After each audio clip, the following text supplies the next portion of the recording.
The layout for the Forego is the same as for the ballerina, and the weight differentials are again meaningful.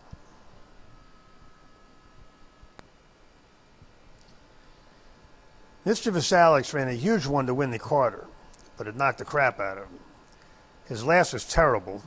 Safi Joseph's horses aren't firing at Saratoga, and we don't see this guy turning around on short rest. Whitmore is still good, but not quite what he used to be. He's co-high weight here because of that Breeders' Cup win, which means that even if he runs back to that figure, it only makes him a borderline contender. Lexingtonian ran back to his top last time, and every time he's run that fast, he's followed by running worse. He's also co-high weight, and even if he does repeat, that won't do it. Mind Control ran some big figures last year when he caught a fast track. He ran well enough last time off the barn switch to make him a contender at the weights, and might be ready to throw a big one in his second start for Pletcher, which would make him a major player here, but not on an off track.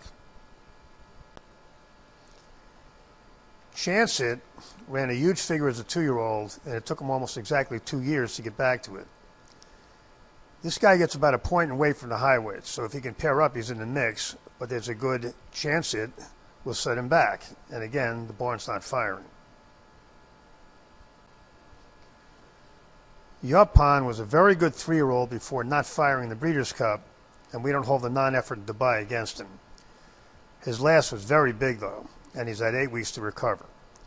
Yaupon gets about a point in weight from the field, and if he runs anywhere near his last, he'll be very tough here. On his best, Forenzi Fire would be a contender here, and he did run a big one at Saratoga last year, but he looks like he's tailing off. With the outside draw, even his top would only make him a borderline contender, and like Mind Control, he can't be used on an off track. Yaupon looks like the right one in the Forego. The only other one we would use is Mind Control.